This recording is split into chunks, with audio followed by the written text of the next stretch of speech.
De volta com o Educador em Entrevista, eu vou falar agora com o Rafael Prado, que é mestre em acupuntura e medicina chinesa. Rafael, gratidão pela participação conosco. Boa tarde.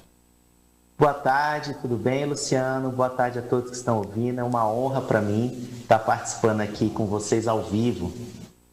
Bom, quando se fala, em medicina chinesa e acupuntura, nós estamos falando aí de uma tradição milenar, de conhecimentos que foram aí formulados, adquiridos e testados ao longo de muito tempo, não é, Rafael? Como é que foi o teu contato, com esse conhecimento e formação na área? Bom, Luciano, realmente, como se falou, a medicina chinesa tem, assim, alguns dizem 3.000 anos, 4.000 anos, mas realmente tem aí uma origem bem da sociedade primitiva, principalmente oriental, Os filósofos olhavam a natureza e viam o equilíbrio das coisas e associavam com isso. Daí surgiu essa visão da medicina chinesa, E com essa prática de milênios, ela veio se fomentando na prática clínica, trazendo resultados clínicos por gerações e gerações e gerações, é o que nós conhecemos hoje como a medicina chinesa moderna.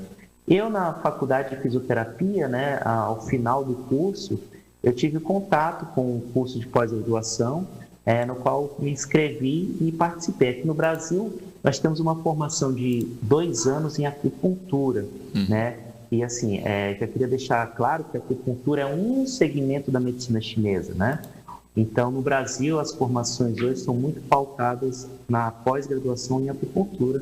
E logo que eu me formei em fisioterapia, eu já ingressei diretamente na pós-graduação, onde você tem 1 ano de teoria e 1 ano de teoria e prática clínica em acupuntura.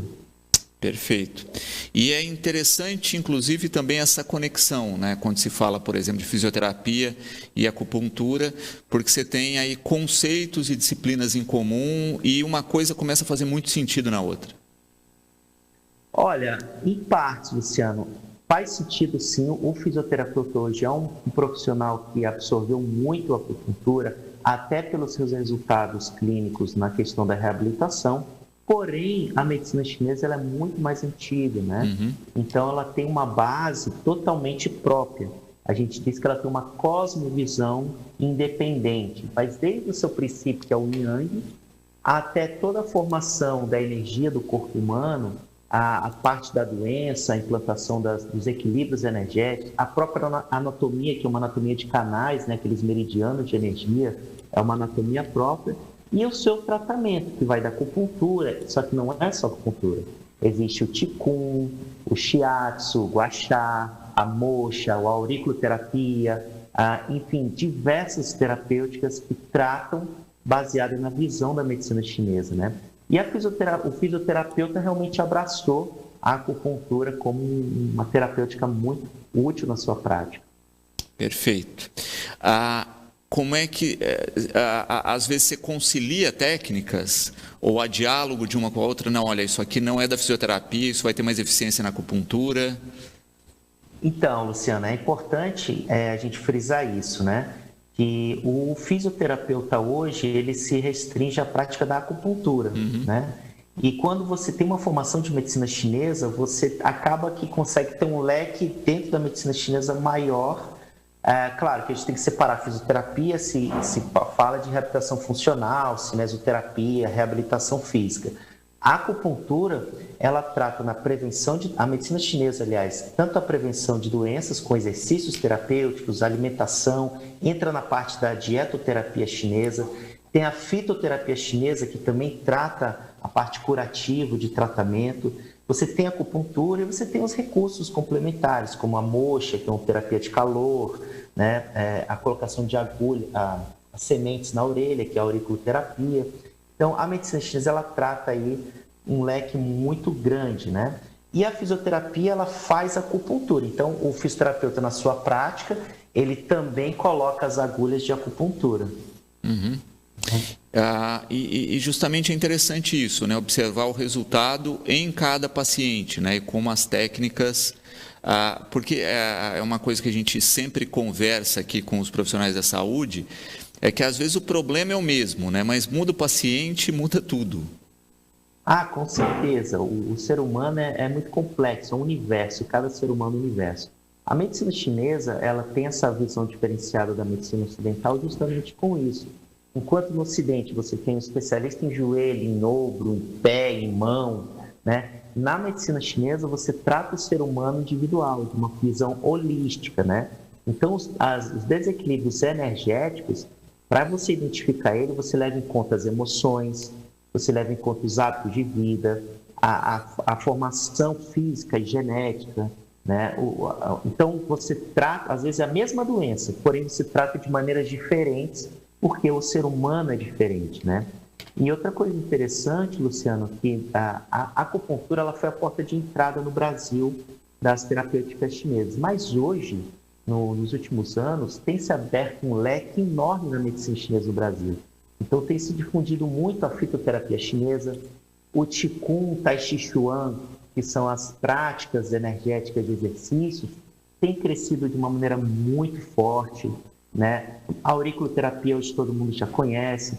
Então, o profissional hoje que estuda medicina chinesa, ele tem aberto o leque. E o próprio paciente, as pessoas, têm buscado uma terapêutica mais holística, mais integral. Então, ele quer chegar, ele quer ter um exercício respiratório, ele quer tomar um chá, um fito, ele quer saber na sua alimentação se, de repente, qual a diferença de comer ovo, da batata, do legume, da fruta, o que é melhor para ele, né? Então, ele quer dormir melhor, então ele quer fazer uma ventosa terapia. Hoje a ventosa terapia também explodiu, né? E a partir de 2016, com a exposição que teve nas Olimpíadas, né? Essa história bem comum que o Michael Phelps apresentou praticamente ao mundo, a ventosa terapia explodiu. Então, a medicina chinesa hoje cresceu de uma maneira enorme e a nova visão do terapeuta hoje é essa visão mais global, né? Então, quando você recebe o paciente, você avalia, você fala, não, você vai começar com as terapêuticas energéticas de exercício, por exemplo. Não, vou fazer acupuntura, quando o paciente sai, ele já recebe uma prescrição de fitoterápicos ou chás. Então, essa é a tendência hoje da medicina chinesa como terapêutica no Brasil. O Augusto coloca uma questão interessante, né? Você falou de fitoterapia, dos chás. Aí ele coloca uma questão que a gente sempre trata aqui, né? Do brasileiro que adora se automedicar, né? E que a fitoterapia também tem que ter recomendação de um profissional, ou o sujeito pode usar de maneira pessoal. Sim, Luciano, a cultura dos curandeiros no Brasil é muito forte, né? Você vê se nossos avós, tataravós, sempre tinham uma erva, um chá, você vê chá de camomila, chá disso, daquilo, para dor de barriga, para acalmar, isso é muito comum no Brasil, né? Existem dois universos da fitoterapia hoje, né?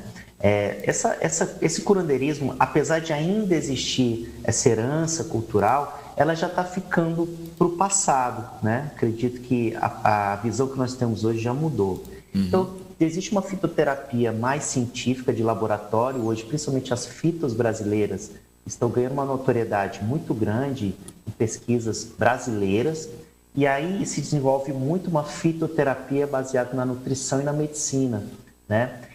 A fitoterapia oriental, ela é baseada na visão chinesa, na visão oriental energética, né? Que é uma visão também milenar.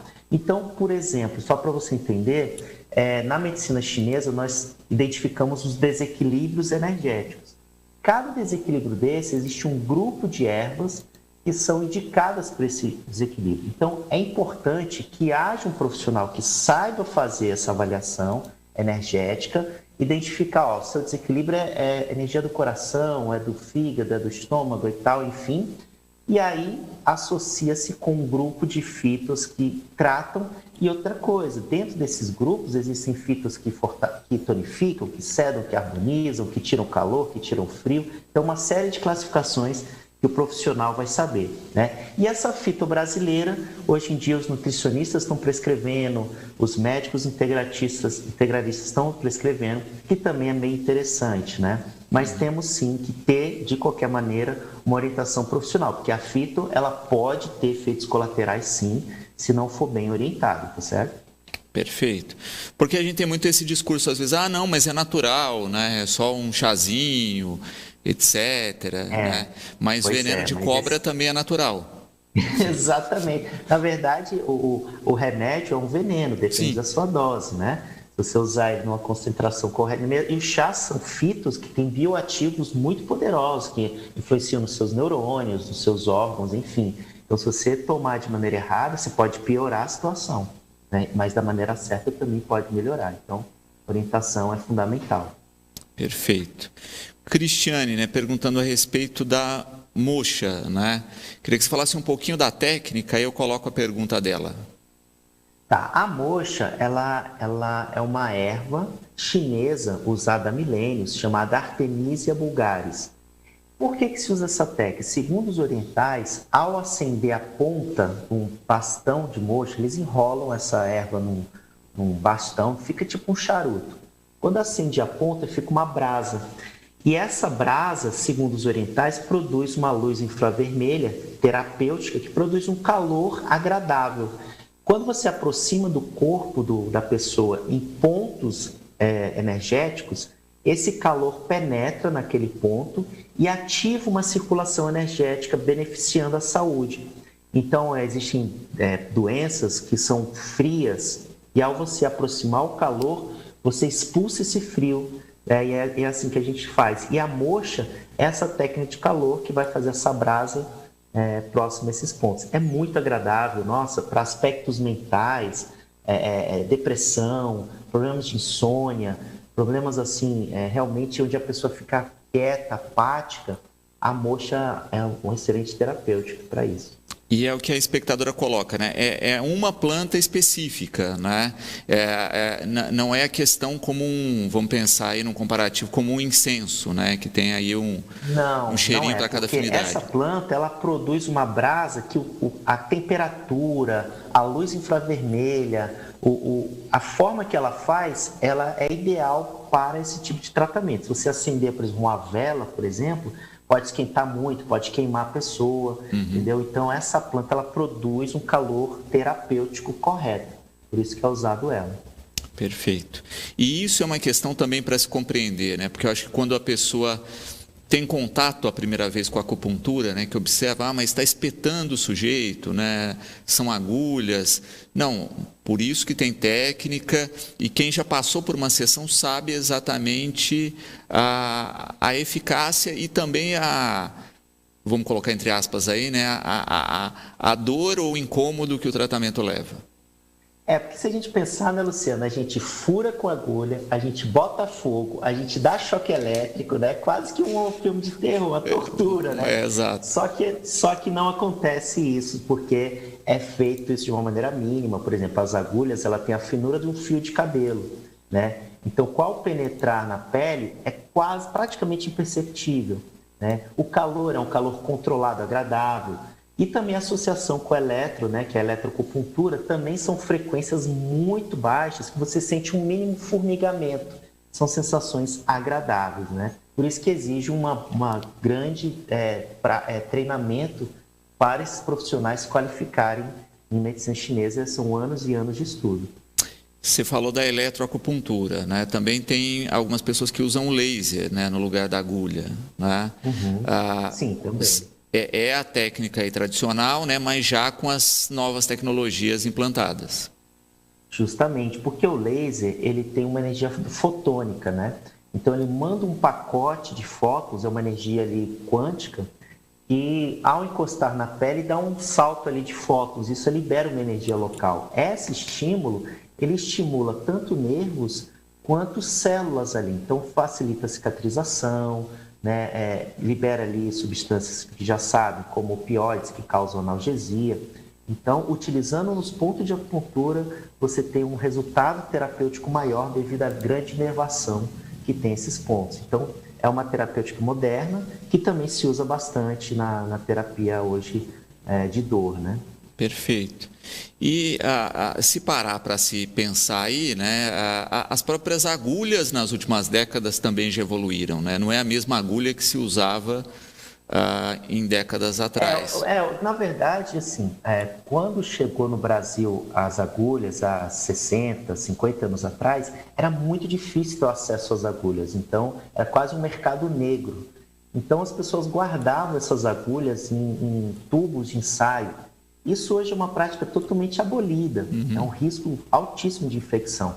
Mas também nós temos acesso a agulhas a R$1, R$1,50 um pacotinho com 10. Essas agulhas vêm hoje da China, da Coreia, enfim, de vários países, a um preço muito barato. Então não faz mais sentido, ela vem esterilizada, você abre, usa e descarta no descarpaque certinho, então não faz mais sentido, né? Então as agulhas hoje têm várias qualidades, são mais finas, mais flexíveis, né?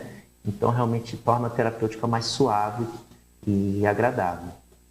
Perfeito. Ana Luísa, né, perguntando se a técnica lá, como ela coloca aqui, né, das sementinhas nas orelhas, né, se ela equivale à acupuntura. Olha, ela é uma técnica diferente, né? Existe uma série de inervações na orelha que se ligam diretamente ao cérebro, né? Hoje existe um estudo da neurobiologia muito forte na aurícula que demonstra que os mesmos folhetos embrionários que formam os tecidos da orelha são os mesmos que formam os órgãos. Você tem conexões neuronais aí interessantes, né? Mas o mecanismo é similar sim, uma vez que você ativa nervos e o seu cérebro responde a essa ativação. Com as agulhas não é diferente. Com as agulhas você também ativa nervos, só que periféricos, e na aurícula você ativa nervos na orelha, né? É parecido, né? Porém é um mecanismo um pouco diferente. Porém é similar sim. Perfeito. E às vezes, né, para a pessoa que tem medo da agulha, aí faz um primeiro contato com a auriculoterapia, né? E também temos hoje, por exemplo, o Doin, né? O Doin e o Shiatsu, que são técnicas de massoterapia, onde você, com a digitopressão, né, você pressionando esses pontos, você também tem uma excelente terapêutica, né? Existem pessoas que são muito sensíveis à agulha ou têm fobia à agulha e realmente essas técnicas, tem a ventosa terapia, que também é bem tranquila, você fizer de maneira correta também, lógico, tudo tem um treinamento, mas tem a ventosa, tem o shiatsu, tem o doin, que são essas técnicas de apertar os pontos, que são maravilhosas. O próprio laser, como você citou, né, um recurso também para dor, mas como eu falei, a medicina chinesa ela expande a agulha, né? A agulha é uma terapêutica da medicina chinesa, né? Você tem todo um universo aí terapêutico milenar por trás aí que o profissional hoje tem que estar aberto a esse leque terapêutico para poder atender os pacientes de uma maneira mais global, né? Perfeito.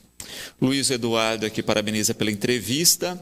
Ele diz que ele fez um tratamento de 1 ano, né, para a recuperação, em que ele estava fazendo apenas a fisioterapia e tinha muita dor e começou a fazer acupuntura para amenizar isso, né, como um coadjuvante no tratamento, que diz que o resultado foi fantástico. Sim, sim. A acupuntura, ela, para as dores crônicas, ela tem se destacado. Porque assim, numa dor aguda, você toma um remedinho ali, por exemplo, está com dor de cabeça, toma um analgésico, passa. Porém, na dor crônica não é assim. Tem gente que toma caixas e caixas de remédio, faz a fisioterapia convencional e tal, e não melhora. Aí você começa a fazer acupuntura e melhora. Então, na dor, por quê? Como a acupuntura influencia os nervos, quando você tem uma dor crônica, você tem uma neuroinflamação. Significa que a tua inflamação não é mais periférica, ela já é todo o segmento nervoso. Quando você faz acupuntura, que você bloqueia essa neuroinflamação, então você tem um resultado maravilhoso nas dores crônicas, né? Então, a OMS, vários guidelines internacionais indicam a acupuntura, principalmente para processos crônicos, como uma excelente terapêutica. Como eu falei, para dores agudas também existem tratamentos emergenciais. Porém, mas convenhamos, né? Toma um remédio, você está com uma dor aguda, você toma um remédio e bloqueia. Mas na dor crônica, a acupuntura já é um departamento mais evoluído nesse aspecto. Perfeito. E vai haver um congresso agora, eu queria que você explicasse um pouquinho a respeito dessa ação. Pronto, Luciano. O IVESP, né, que é o Instituto Viver de Ensino, Saúde e Performance, a gente está organizando, né, uma segunda conferência internacional de medicina chinesa totalmente online. A primeira foi um sucesso, tivemos aí 11 mil participantes, né, onde você tem profissionais do mundo inteiro da medicina chinesa palestrando, com tradutores simultâneos, desde a China, Estados Unidos, México, Cuba, Brasil, trazendo essa visão atualizada da medicina chinesa para os profissionais. Então, você tem não só a acupuntura clínica, mas você tem prática de Qigong, a acupuntura veterinária, você tem o shiatsu, você tem, enfim, eletroacupuntura, uma visão, a fitoterapia e a dietoterapia também vem de uma maneira muito importante no congresso, mas é interessante dizer, você tem um médico chinês falando como ele aplica a acupuntura no hospital chinês e quais os recursos que ele usa lá, e a mesma coisa nos Estados Unidos, no Brasil. Então, esse congresso, ele traz uma visão, ele abre muito a visão do terapeuta hoje, né? Queria deixar o link, né? Não sei Por favor. Se passar, mas você vai procurar o IVESP, né? ivesp.com.br, né? E lá você vai ter as informações das conferências e dos eventos, das formações de medicina chinesa que o IVESP desenvolve em todo o Brasil. Inclusive, tem muita coisa online, viu, Luciana? O profissional, desde teorias de base até cursos mais avançados clínicos, ele pode estar adquirindo. Hoje em dia, a ferramenta do online veio, né, com uma qualidade e uma força muito grande. E é uma vantagem a pessoa estar no conforto da casa dela, tendo acesso a excelentes profissionais hoje é fundamental, né? Perfeito. Rafael, gratidão sempre aqui pela troca de informações, parabéns pelo trabalho, gratidão aí sempre pela disposição, e o programa também está sempre aqui disponível para a gente falar de qualidade de vida, falar de saúde, não é, com a nossa comunidade. Eu que agradeço, Luciano, quem estiver assistindo aí, foi uma honra poder ter um pouquinho do seu tempo na sua casa. Espero ter colaborado aí um pouco com algumas informações sobre a medicina chinesa.